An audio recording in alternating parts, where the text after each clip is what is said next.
like to start by making one correction. Once a Panther, always a Panther. So we don't use that term former.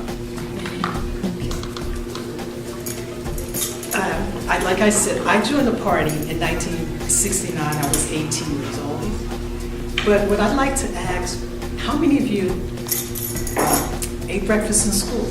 Can I see by raising hands? How many of you had breakfast in school? Free breakfast in school. That program didn't exist until the Black Panther Party. We started that program, and then it was incorporated. And one of the things that J. Edgar Hoover said about the breakfast program,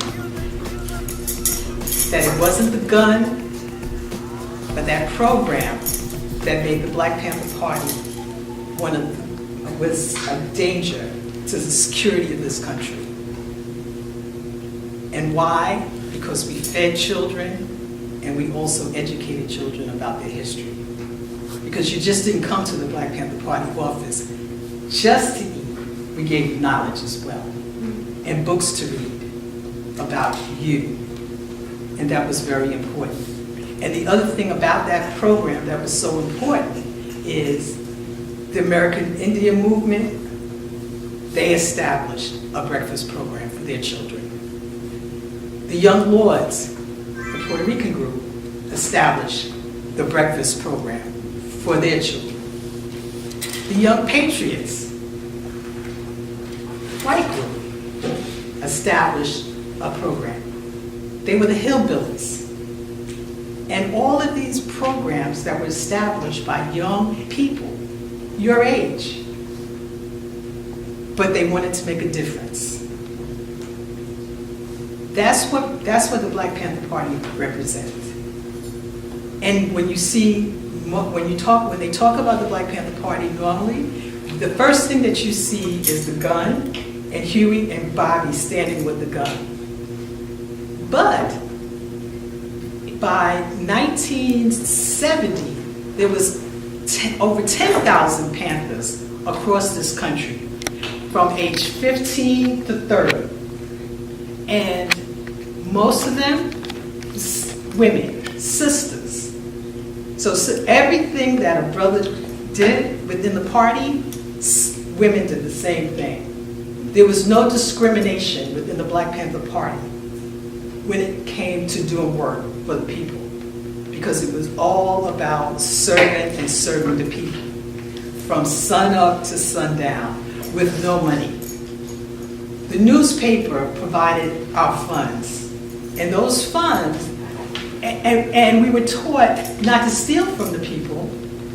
So even the newspaper, we would go out and sell this newspaper, and we would get, the newspaper was 25 cents, and we got a nickel. And we got a nickel. So that's serving the people. And we serve the people body and soul. But what I'd like to talk about really is why I'm here and what my passion is, and I want this to be the passion for all of the young people in here, is the brothers that are still in prison. We have 13 Panthers that are still in prison to this day, and most of them have been in there longer than all of you have been born. Before you were born, we had 13 Panthers. We had 20 Panthers, and now we have 13. And so that's how serious it is about with the Black Panther Party. A lot of things have gone, and people don't want to talk about the Panthers. They want to talk about Panthers, the cop killers of the Panthers. And what our job is, as Panthers, that's why we're not former Panthers, we are Panthers. As Panthers, is to bring the knowledge of our political prisoners to you. Because the United States government would like to say that there is no such thing as a political prisoner. And they criminalized our movement. They criminalized our movement just like they criminalized in South Africa the movement of Nelson Mandela and black people there. It's the same thing here in this country. Our movement has been criminalized. They've done a really good job of you not knowing the history and be proud of the history of struggle in this country for our liberation, for having the ability to have the right and do the things that everybody else has. And if you close your eyes and you think about it, there's a lot of things in this country wouldn't exist without black people. But yet we're still at the bottom. And people don't appreciate it. And they don't appreciate the Black Panther Party. I'm happy for this movie that's out because it gives us the ability to talk about the real Panther. The real Panthers, the real heroes. Sundiata Okolie, who is 80 years old, and will not be able to go before the parole board again until he's 95, right here in New Jersey. Assata Shakur has a bounty on her head, as did Harriet Tubman. And with that, I'd like to say this quote: "The quality and nature of struggle waged in this country by black people must be viewed in a historical context. First, it must be recognized that we were brought here against our will, thereby making us en masse political prisoners and prisoners of war. We must always look at our situation differently from those who have been included within American society.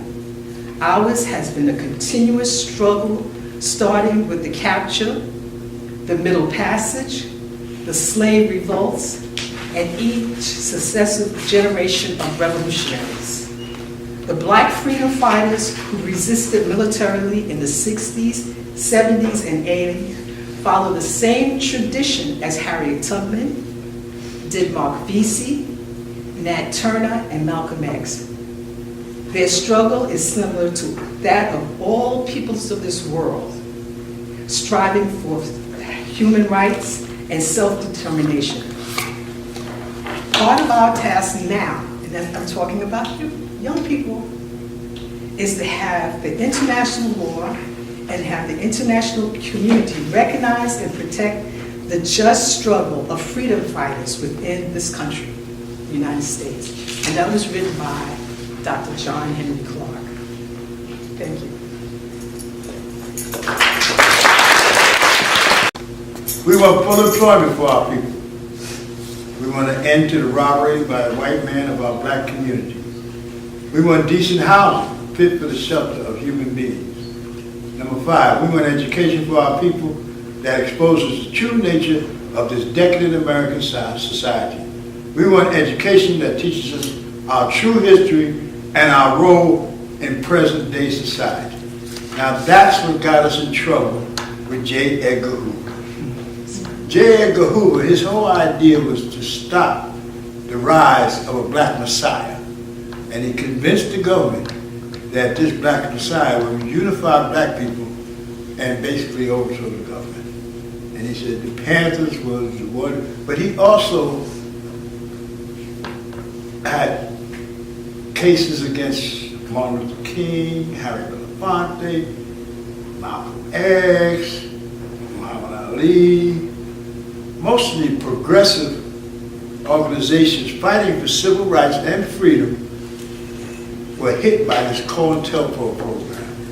They had over 249 cases, which is documented. If you go to the Freedom of Information Act, you can see all these cases of what they did against these people. And I believe there's more, but they won't let them out. But out of the 249, or 299, 224 was against the Black Panther Party. And that's how they used COINTELPRO to basically destroy and neutralize the Black Panther Party, because that's what it was all about. And about the breakfast program, we were giving the kids the true education. Education that they couldn't get in the school. And J. Edgar Hoover says, oh man, we can't have a black messiah. Because see, you have to understand, this government, these businesses, they plan from 10 years to 10 years. But we can't plan from day to day. So J. Edgar Hoover said, you let this exist, 10 years later we'll be fighting a whole bunch of messiahs. So what they did, he convinced the government to start this breakfast program all over the country, in every school all over the country. They didn't give us credit for it, but when it was in operation, the attacks against the Black Panther Party stepped up. And they said, well, there's no need for the kids to go to the Panthers. Let's get them. We went, number 6, we want all black men to be exempt from military service. We said that because back then it was the Vietnam War, and as one of the biggest quotes you guys know, Muhammad Ali said, I won't fight for this government. Ain't no Vietnamese call me nigger, so why should I go fight? So they stripped him of his title, and they tried to put him in jail. After 5 years of fighting, he won his case. But that took 5 years out of his life. But because he stood up for the rights of black people, he took that. And this is what the Black Panther Party did. We took a lot of tax from this government because we had undying love for our people and we wanted freedom.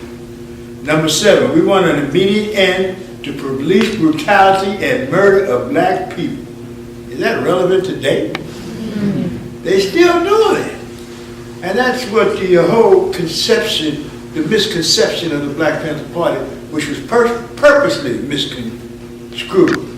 Black men with guns. See, when Bobby and them went out there with their guns, they was patrolling the police. Just like nowadays, some of these kids go out with their cameras and take pictures of police action. But Bobby and Huey, because it was legal in California to carry a weapon. So they would go out there and the police would say, oh man, who is these black people, black men with guns? We shook them up. So what happened was, they talked the congressman into doing a bill to strip black men of their arms in California. And the bill was the Mulford Act. And it became unlawful to carry guns openly. And with that, they also ostracized the party to make people think that all we were thinking about was guns and killing the police. No, we were not. We used our guns for self-defense, and we used our guns to patrol the police. Number 8, I wouldn't suggest y'all do that now. Get them cameras out, though. Number 8, we want freedom for all black men held in federal, state, county, city, prisons, and jails. That's because we feel that a black man could, back then, a black man really couldn't get a fair trial in America. So, I mean, and that's why we call for freedom. And I give you a great example of why we need freedom, because the justice system is screwed up. It's, the scales of justice is, but it tilts against us. Great example, the mothers of men and youngsters killed in New York by the police. They got together and they fought for 10 years. And their goal was to get a special prosecutor in charge of all cases when police kill teenagers, black men, youngsters in New York State. It took them 10 years for this fight. You know what? They won. The reason why I say the justice system is misconstrued, the first case with a special prosecutor, that man was found not guilty. And only because he decided not to have a jury trial, to have a trial by the judge. Now the judge and the police and the DA, they all like this. They all friends. They all go out and eat together. So, I mean, they got what they wanted, but we still didn't get justice. And that's the real issue here. So that's why we say we want freedom for all black men held in federal, state, county, city, prisons, and jails. Number 9, we want all black people when brought to trial to be tried in court by a jury of their peer group or people from their black communities as defined by the Constitution of the United States. Now back then, there was very few black people on juries. Today, it's a little better, but to give you a great example, our political prisoners from Louisiana, they were held in solitary confinement, one for 29 years, one for 34, and one for 43, in solitary confinement. And the reason why they were able to get out after all these years, because they didn't have a jury of their peer group. They fought this case for years. Robert King got out after 29 years in 2000. And when he got out, he says, I might be free of Angola, but Angola's not free of me. I'm going to free my other brothers. So in 2000, and I think it was 14, they were fighting this case with the same argument that they was not tried by a jury of their peers. Herman Wallace had liver cancer. And the federal court ordered the DA in Louisiana to release this man because he did not have a trial by a jury of his peer group. The DA in Louisiana ignored the judge. So his lawyers went back to the federal judge and told him, look, it's not happening. The judge called this dude at home. He said, listen, if you don't let this man out of jail, I'm going to hold your whole office, everybody, in contempt and throw you all in jail. He was then released.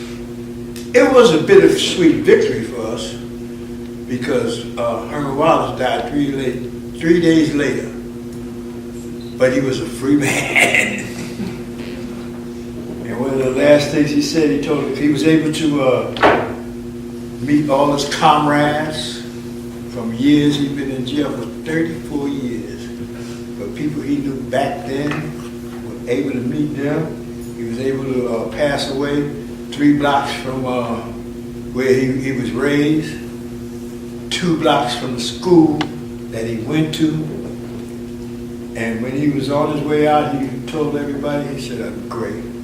I didn't want to pass away in prison. And I'm so happy that I can die a free man. And Robert King was able to go into the jail and say, yo, bro, you going home? He said, what do you mean, Albert? He said, no, you. And he smiled. As sick as he was, he smiled. But he passed away 3 days later. But in 2016, King was able to go back to Angola and say, Albert, you're coming home. Albert was released on his birthday after 43 years and 11 months in solitary confinement.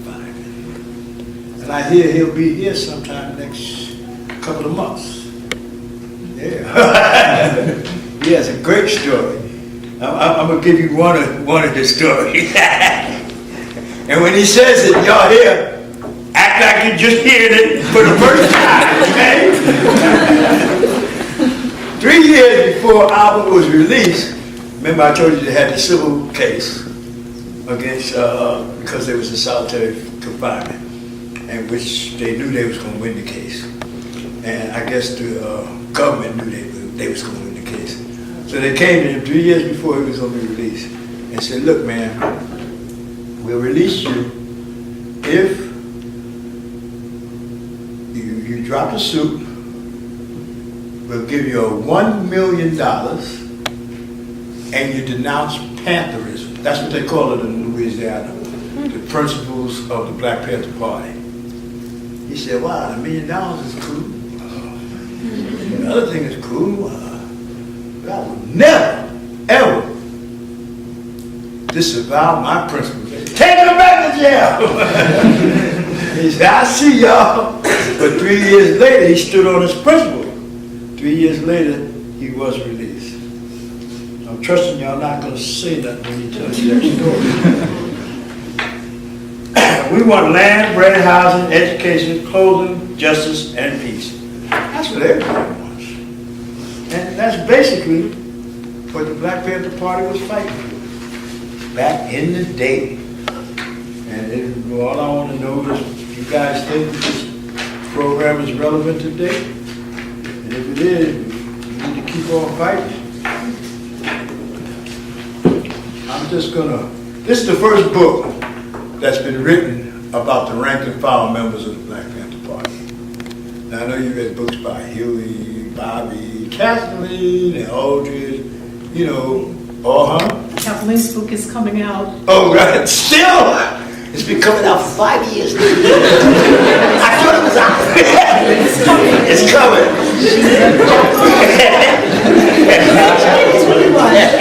So maybe you'll invite Kathleen Cleaver.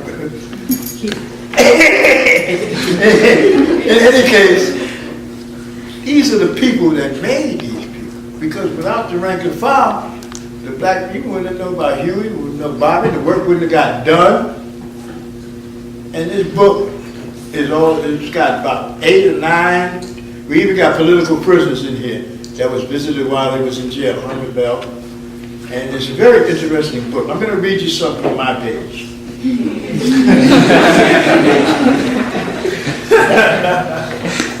How look? Oh, you want to get a picture there? Hold on.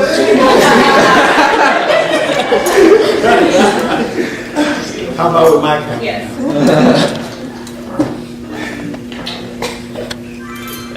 I'm going to show this to my wife. Oh, look at my Kristen holding up the book and the picture. And they like it.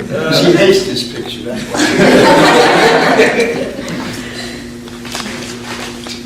A lot of our stuff was serious, but a lot of it was fun. My most memorable story was a benefit concert for the families of all the victims of the Attica riots.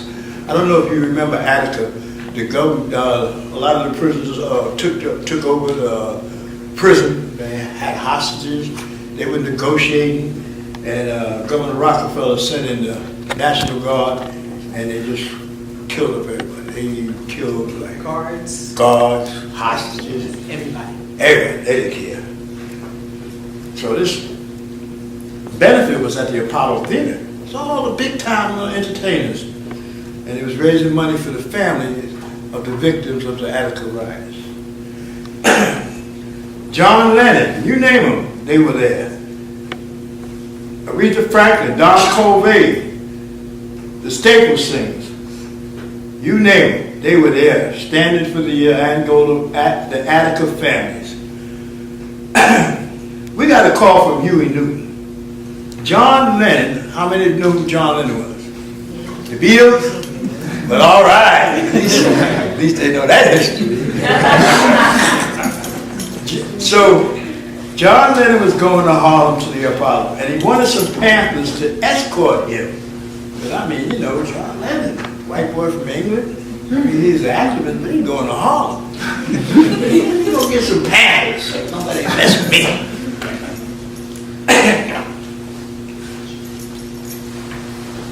He knew if he had some Panthers, nothing was going to happen to him. So I was assigned to him along with Omar Babur, a brother named Billy King, a brother named Pete King, and Stu Albert. Stu Albert was a radical white writer. I think Stu was a journalist at the time.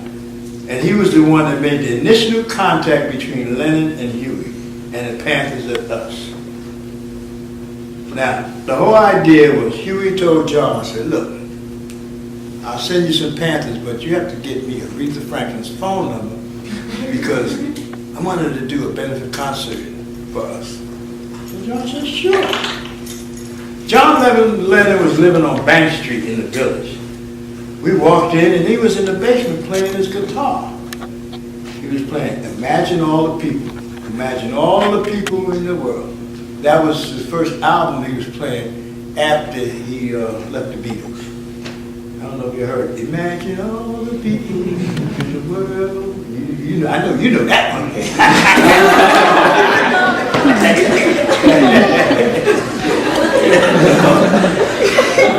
Jerry Rubin was standing next to him with the biggest joint I'd ever seen in my life. He said, "You want some, brother?" I said, "Hell yeah." I hit him a couple times and turned to Lennon. I said, John, play one of your Beatles songs. In the middle of him singing, and he looked up at me and he said, man, I forgot that shit. Yeah, you want one of my new albums. It's coming out next week. So he gave me the album, right? I looked at it. I took the cover off. I said, man, I'm not taking the album unless you sign it. And he signed it, gave it back to me, and I lost that. It's worth a lot of money now today, huh? That's the story of my life. Here's the deal. Oh, okay, I said that. Here's the deal. John Lennon was told that the Panthers would escort him when he goes to meet Aretha Franklin to get a phone number for Huey B. Newton because Huey wanted to call her to do a benefit concert. So that was the mission. And we all going to do the problem. First of all, let me tell you this quick aside. He had a sergeant that was his personal bodyguard. A sergeant retired from the New York PD. He kept complaining, what do you need that for? I'm here. You don't need Johnson. So there was 2 limousines, right? And Sergeant usually rides in the limousine with John. Lennon put him in the back with the band. We rode with John. We got to Apollo, that guy was pissed. He called, John, what are you doing? Don't worry, they got it, don't worry. He was mad. So we get to the Apollo and we're walking backstage with John Lennon. Man, we were VIPs. Everybody was saying, John Lennon's here, John Lennon's here. I was hollering, hey, where's the family? We're here too.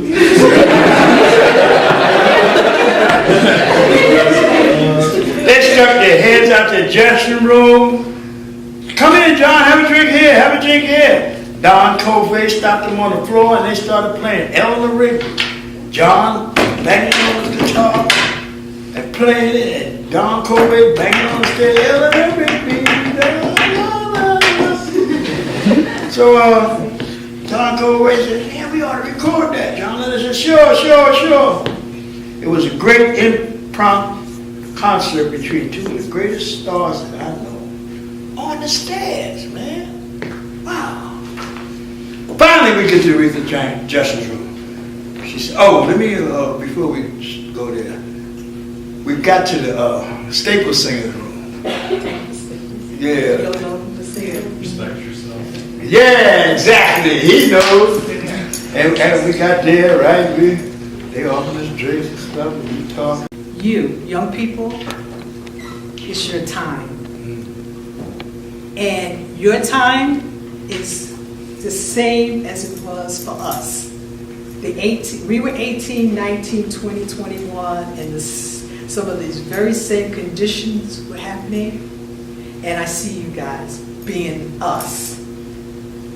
So 50 years, and I think that's what it takes, because if you look at Harriet Tubman, civil rights, it's now your time. But I do have a problem with Black Lives Matter, because it's a tendency to be reactionary. And that's my problem. You can't necessarily stay on a reactionary stand. You can't stay there. You have to move it forward. And that's what I see. Because it's true, the Black Panther Party started, same reactionary movement, same thing, police brutality, killing of black people. But then they went to the next level. They took it to the next level. And that's why the government saw the threat. I don't have answers to what you guys need to do, because our parents couldn't tell us what we needed to do when we was in the Black Panther Party, when we joined the party. And I can give you an example. They told us we were too militant. I'll give you an example. I was the only child, 18 years old. And at 18, 19, 20, parents can't tell you what to do. Because you think you're grown. You think you know it all. And you have the answers that they don't understand. And the reason that the government saw the danger is And I'm not sure if you know or aware that we had an international level. We went to China before Nixon was in China. We was recognized. We had an embassy in Algiers. And people came from all the third world, the Vietnamese, all of them came to talk to the Panthers. You see how dangerous that is? So you have to take it to the next level. Movements that we had in America, and first the Panthers. After the Panthers, it was the Young Ones, but first it was the Panthers. That really pissed off Nixon. That's when they came out with law and order. The attacks on us got bigger and badder. Like Fred Hampton was killed in his sleep. Before Fred, Bunchy, and John were killed in 1969. When the Panthers were really doing Panther work, serving the people, over 28 Panthers was killed in that period. And nobody been held accountable. Nobody has ever been held accountable. Nobody has gone to jail. Just like today, people are being killed and nobody goes to jail. The only people that are in jail from our movement, the only people that have been charged with killing somebody and still in jail is Panthers. Yeah. And just like today, you know, after the killing of Fred Hampton, they took out a civil suit.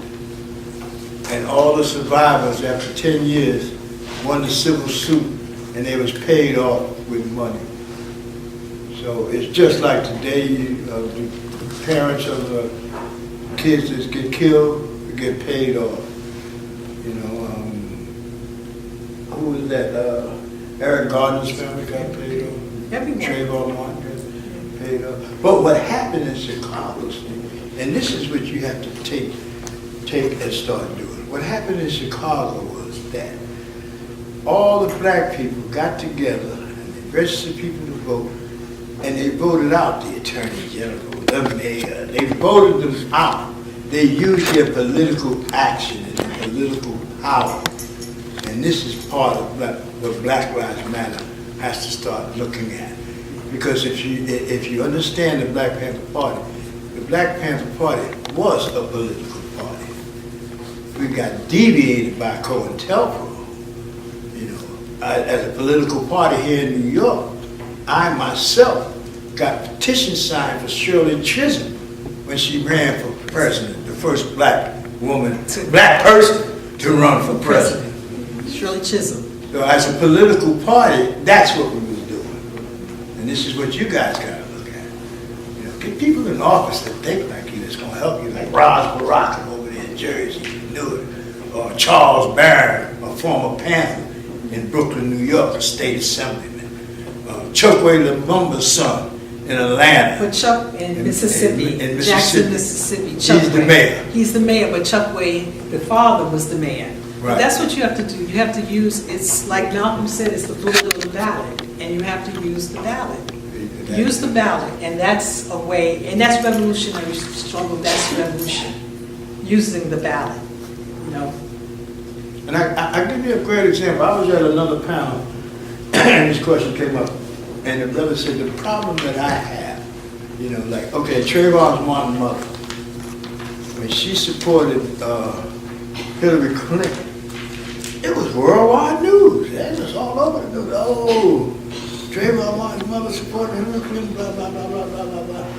If her son hadn't got killed, who would have cared who she was supporting?